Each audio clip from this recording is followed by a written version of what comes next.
We live in a time where stillness feels almost unnatural. Silence makes people fidget. A moment without a screen, a scroll, or a soundtrack seems like wasted space. We are conditioned to equate stillness with laziness and quiet with a lack of productivity.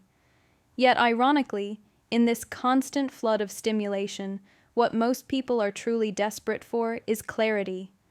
The clarity to know what they actually want, who they really are, and what matters most to them. But clarity doesn't come through noise. It comes through stillness, the kind of stillness that requires you to stop moving, physically, mentally, emotionally, and simply be with yourself. That's where the real work begins. That's where the whispers of your own intuition start to rise up through the static. When you choose to sit with stillness, especially in today's hyper-connected world, you are choosing to step away from everyone else's voices, the expectations, the narratives, the shoulds, and begin to pay attention to the one voice that often goes unheard, your own. Stillness is not the absence of activity, it's the presence of awareness. You start to notice the things you've been avoiding, the feelings you've been pushing down, and the thoughts that make you uncomfortable.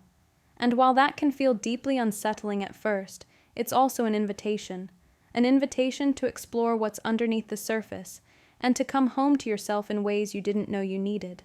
For many people, sitting with stillness for even 5 minutes brings up restlessness. The mind starts racing. You think of emails you haven't answered, texts you've ignored, groceries you need to buy. Then, beneath that, the deeper noise begins. Doubts, regrets, unresolved conversations, insecurities. This is where most people instinctively reach for a distraction, the phone, the music, the busy work. But what if you didn't? What if, instead, you allowed those thoughts to come up, not to judge them, but simply to witness them? Sitting with stillness teaches you that you are not your thoughts. You are the observer of them. That awareness changes everything. It allows you to look at your thoughts not as facts, but as patterns. And once you can see the patterns, you can start to understand what's really driving you: fear, validation, guilt, hope. And from there, you can begin to choose differently. It is in these moments of deep stillness that the truth begins to rise. You may suddenly remember something you loved doing as a child that you've long forgotten. You might notice how drained you feel after being around certain people, or how a job you once chased no longer holds the meaning it once did. These realizations don't come from external achievements. They don't arrive because someone praised you or approved of you. They emerge from a place within you that is wise, calm, and quietly certain. A place that has always been there, you just haven't had the space to hear it. Stillness is the gateway to that space. And like any meaningful relationship, the one you have with yourself deepens through time, attention, and honest presence. There is a kind of sacredness in choosing stillness in a world that profits from your distraction. It's a rebellion against the idea that your worth is measured by how busy you are or how many things you can juggle at once. Stillness reminds you that you are not a machine, and your life is not a performance. You are a human being with rhythms, emotions, cycles, and depth. You deserve time to check in, to reflect, to process, and to simply breathe. And when you give yourself that gift, even for 10 minutes a day, you begin to reconnect with a steadier part of you, one that isn't as easily swayed by comparison or by what everyone else is doing, one that doesn't need to chase approval because it already knows what feels right and what doesn't. The truth is, stillness takes courage. It's easier to stay busy than to face yourself. It's easier to fill every silence than to ask why you're so afraid of it. But what you avoid in silence often controls you in ways you don't even realize. Your unexamined emotions become overreactions. Your ignored intuition becomes chronic dissatisfaction. When you make space for stillness, you make space for healing, for listening to the parts of you that have been silenced or dismissed. You start to realize that many of the answers you've been searching for in books, podcasts, relationships, or success were inside you all along. They were just waiting for you to slow down long enough to hear them. One of the quietest forms of self-betrayal is chasing something you don't truly want. And it happens more often than we admit, because the world is full of invisible scripts, expectations that tell us what success looks like, what happiness should feel like, what kind of life is worth living. These scripts are passed down through culture, family, media, education, and even our friend groups. They're subtle, often unspoken, but they run deep. And because we grow up internalizing them from such a young age, we start mistaking them for our own. The job we pursue, the person we choose, the lifestyle we idolize, sometimes it all feels like desire, when really, it's expectation dressed up in more seductive language. The difference between desire and expectation, though, is everything, and learning to separate the two can radically change the way you make choices, not just about your future, but about your identity. Desire is born in the body. It's intuitive, alive, and deeply personal. It makes you lean in. It doesn't always make sense on paper, and it often can't be explained to anyone else. But you know it because it energizes you. It opens your chest rather than tightening your shoulders. It feels like expansion. Expectation, on the other hand, is often imposed. It lives in the mind, not the body. It's rooted in rules, timelines, and benchmarks. What you should have done by now, where you should be going next, what people will think if you change your mind. Expectation is about appearance and approval. Desire is about authenticity. And if you're not paying close attention, they can look almost identical, until you're already years down the wrong path, wondering why you feel unfulfilled by something that was supposed to make you happy. The truth is, many people confuse the two because we're conditioned to attach our worth to what is visible and validated. It feels safer to want the things everyone else wants: a prestigious job, a perfect body, a socially acceptable partner, because then, even if you're miserable, no one can question your choices. You've done the right thing, you've followed the map, but maps are general. They are not made for individual terrain. Just because a path looks successful from the outside doesn't mean it will feel meaningful from the inside. And often, the cost of pursuing someone else's idea of success is losing sight of your own joy. That's not just disappointing, it's disorienting. You end up achieving milestones that don't move you, celebrating things that don't excite you, and wondering quietly if there's something wrong with you for not feeling satisfied.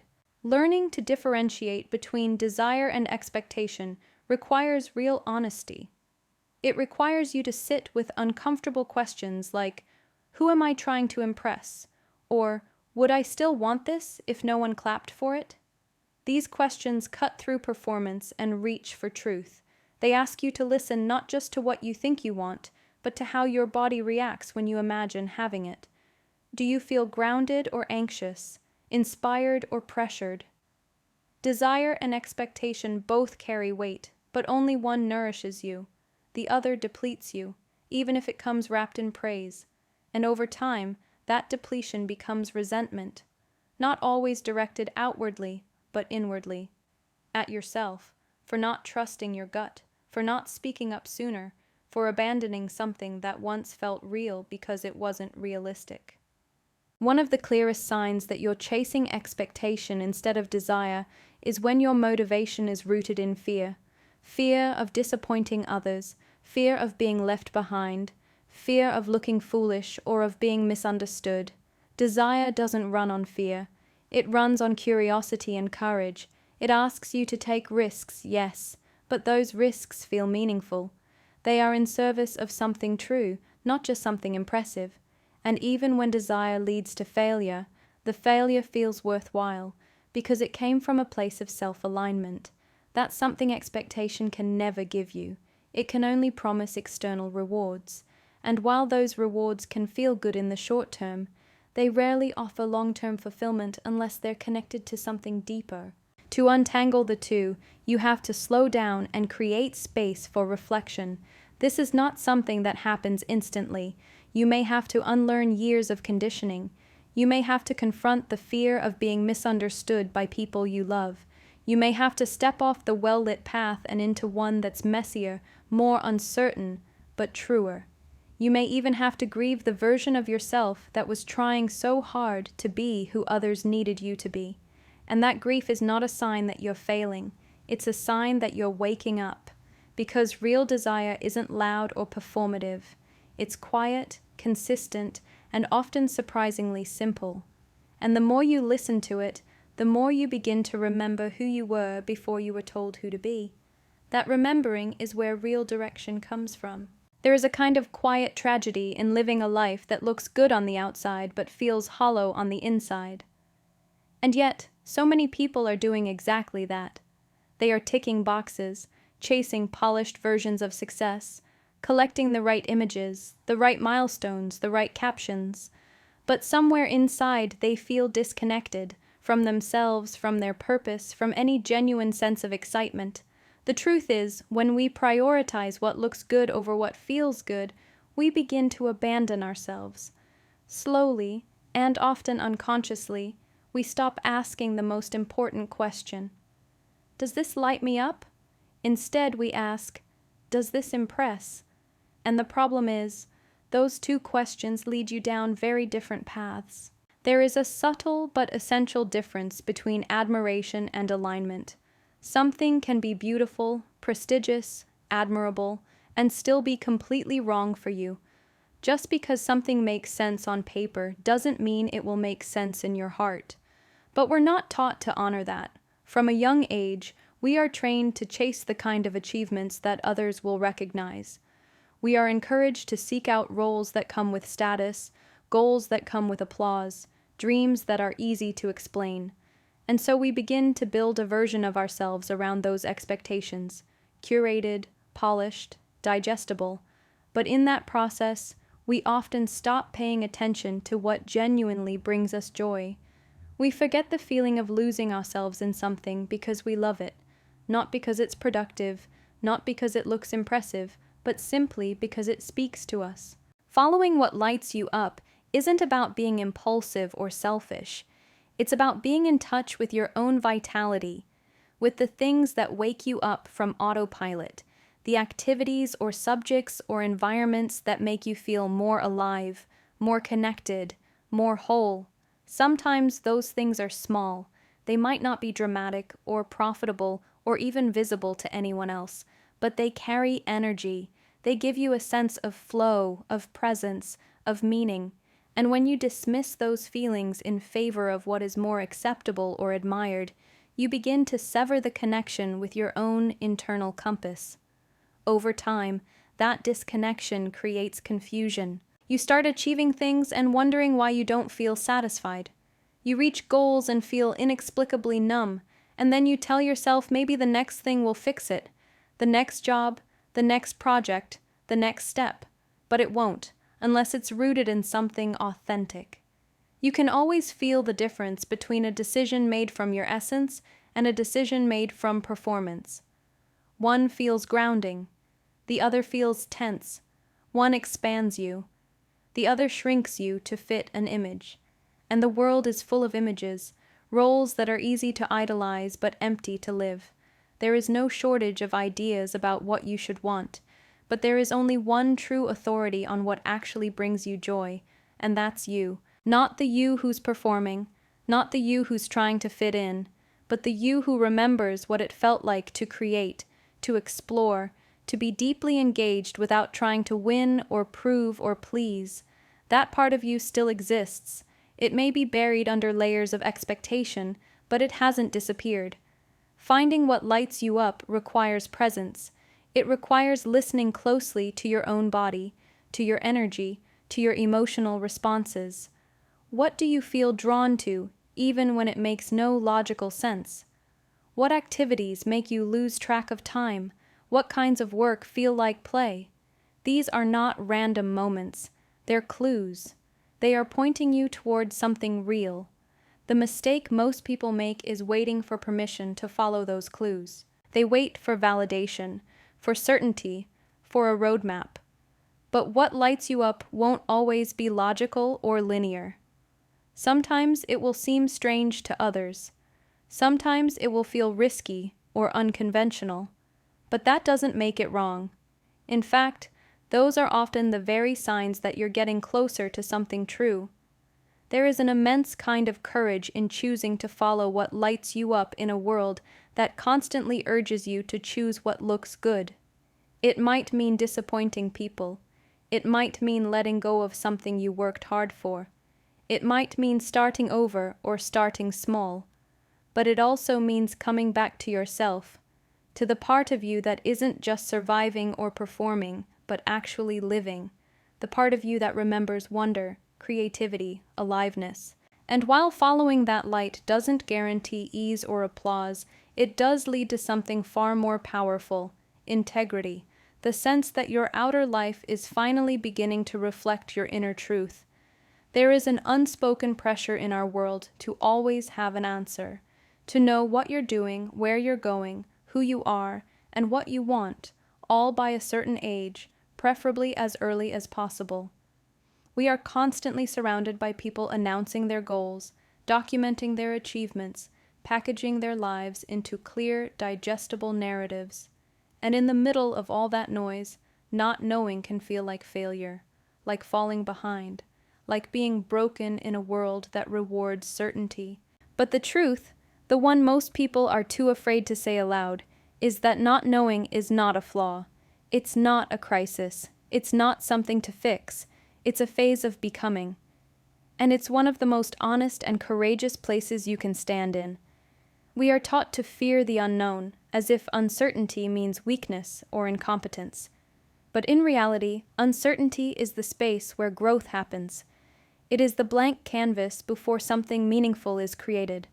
It's the quiet pause between chapters, where the old version of you has fallen away, but the new one hasn't yet emerged. That in-between space can feel incredibly vulnerable. It's murky. It's quiet. It lacks the structure that achievement provides, and it doesn't come with a timeline or a checklist.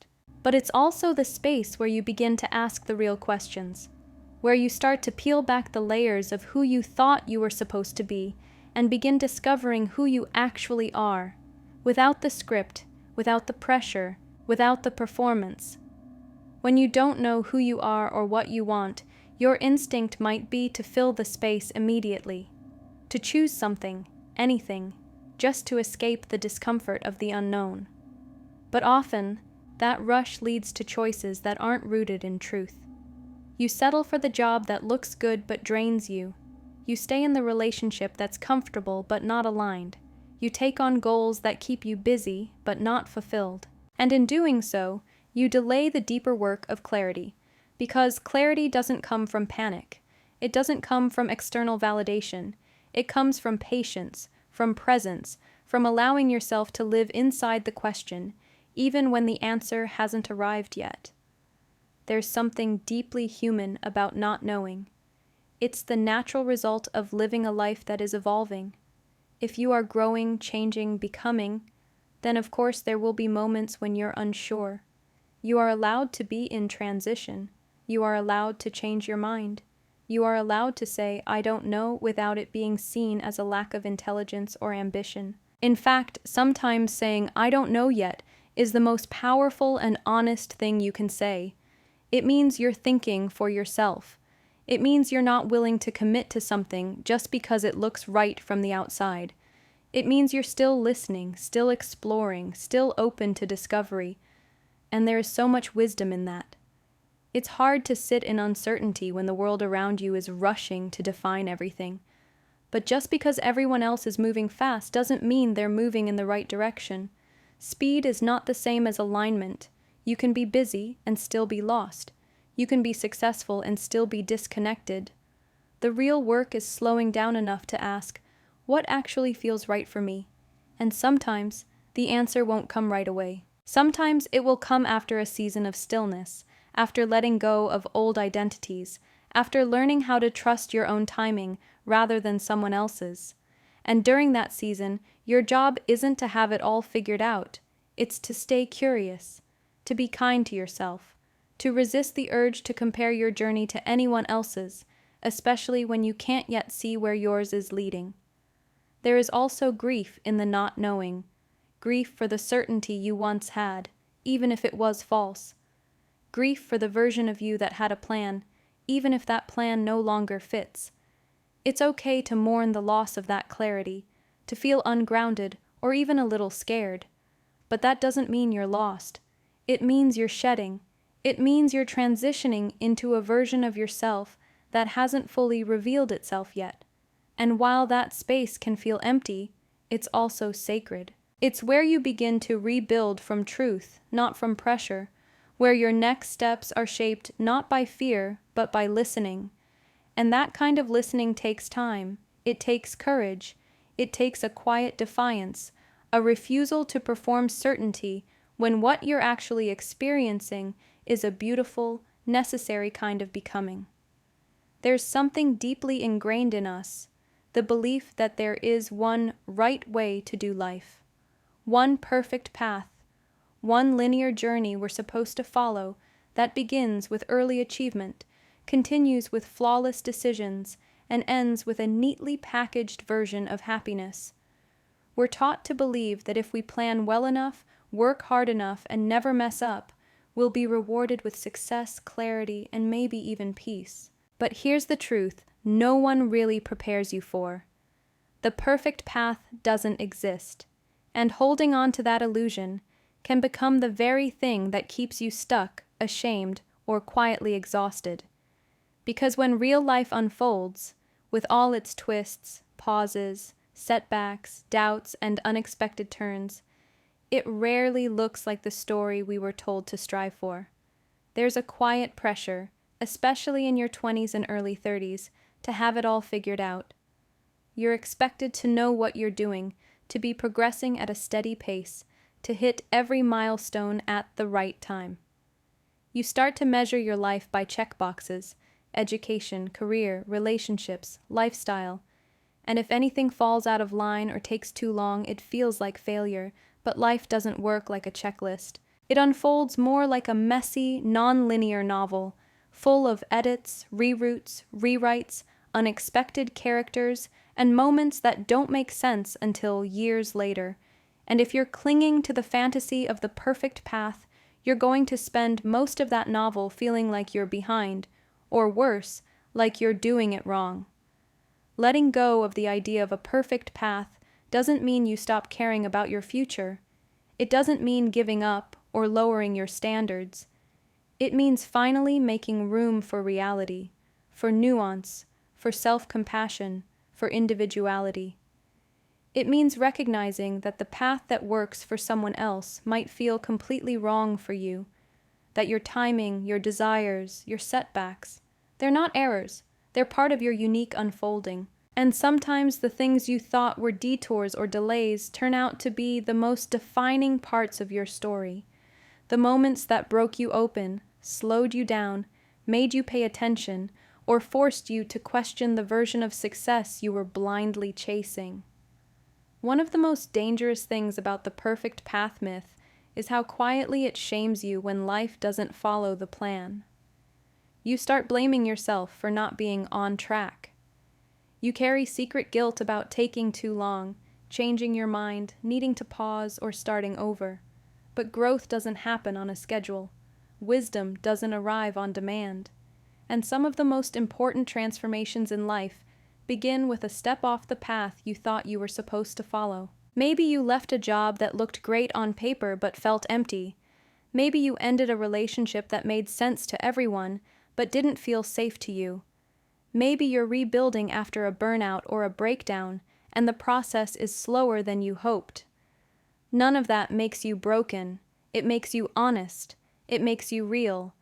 And that honesty is far more powerful than any image of perfection. Sometimes the greatest gift you can give yourself is the permission to change direction, to pivot, to evolve, not because you failed, but because you've grown. Because the version of you who made the original plan didn't have access to everything you know now. And that's okay. You're allowed to outgrow your old dreams. You're allowed to want different things now. You're allowed to say, "This isn't it anymore," even if it once was. The world will try to convince you that the most respectable thing you can do is stick to the plan, even when it no longer fits. But I think the more radical, more courageous thing is to choose presence over pride. To say, this version of the path doesn't feel like mine anymore, and let yourself reimagine it. There is no straight line to a meaningful life. And once you truly accept that, not just intellectually, but emotionally, something softens. The pressure starts to dissolve. You stop rushing. You stop measuring yourself against other people's timelines. You start becoming more curious, more open, more available to your own unfolding. You start realizing that it's not about getting everything right. It's about staying in relationship with yourself as you grow. It's about learning how to be kind to the version of you who is still figuring things out. And most of all, it's about realizing that your life is not a race, a performance, or a brand. It's an experience. One that was never meant to be perfect, but instead deeply personal, wildly unpredictable, and entirely your own. There comes a point in your life where the external noise becomes deafening. Expectations, opinions, comparisons, they gather in your mind like static, clouding your ability to hear your own voice. You might be doing all the things you were told would make you feel fulfilled. You might even be achieving on the surface, checking the boxes that people say define a good life: progress, success, likability, security. But something inside you feels off, disconnected. Like you're walking through someone else's script. Like you're living a life that technically works, but doesn't really feel like yours. And the most honest question you can ask in that moment is, when did I stop listening to myself? Because often, that disconnect stems from one quiet but powerful thing: being out of touch with your own values. Values are different from goals. They're different from preferences or habits or ambitions.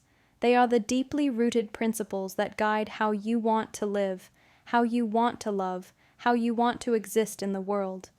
And when you are disconnected from them, when you're living in a way that contradicts what matters to you, you will feel it, sometimes subtly, as a quiet unease, sometimes loudly, as burnout, frustration, or restlessness that you can't quite explain. But no matter how it shows up, that tension is a signal. It's a sign that you've been adapting for too long, that you've been making choices to please, to perform, to conform, instead of making choices that honor your truth. So many people are living according to values that aren't actually theirs. They've inherited them from family, absorbed them from culture, borrowed them from the internet, or shaped them around fear. They pursue stability because they were taught to fear risk. They chase validation because they were praised for achievements more than authenticity. They stay quiet because they were conditioned to believe that being agreeable was the safest thing. And it can go unnoticed for years. You can build an entire life around values you never consciously chose, and then wonder why you feel like a stranger inside your own story. That's why the work of reconnecting with your values is so essential, because until you do that, it's nearly impossible to know what you really want, or how to trust your own decisions. Reconnecting with your values is not always comfortable. It requires you to slow down, reflect honestly, and question the foundations you've been standing on. It asks you to sit with the gap between the life you're living and the life you actually believe in. And sometimes that gap is painful. It might mean realizing you've stayed in relationships out of obligation rather than love, that you've pursued careers for prestige rather than purpose, that you've silenced yourself in spaces where your truth was unwelcome. But there is nothing shameful about waking up. There is nothing weak about realizing you want something different now. It takes immense courage to admit that a life that once made sense to you no longer does, and even more courage to begin again, this time from a place of alignment. When you start reconnecting with your values, things begin to shift. Decisions feel less chaotic. You're no longer choosing based on fear of missing out or fear of falling behind. You're choosing based on what matters to you. You start saying no without guilt. You start setting boundaries that protect your peace. You stop over-explaining your desires to people who don't have to live your life. And most importantly, you start feeling more like yourself. Not a version of you that's curated for approval, but the version of you that feels grounded, present, and at home in your own skin. That's the thing about values. They are both compass and anchor. They help you find direction when you're lost, and they hold you steady when everything around you feels uncertain. And the best part is, they are already within you. You don't need anyone else to define them for you. They live in your lived experience, in your emotional responses, in your joy and your pain. They show up in the causes you care about, in the kind of relationships you long for, in the moments that make you feel most alive. The more you pay attention to what stirs your heart, what makes you feel connected, what gives you a sense of meaning, the clearer your values become. And once you begin to live from that place, your life starts to shift from something you're managing to something you're inhabiting.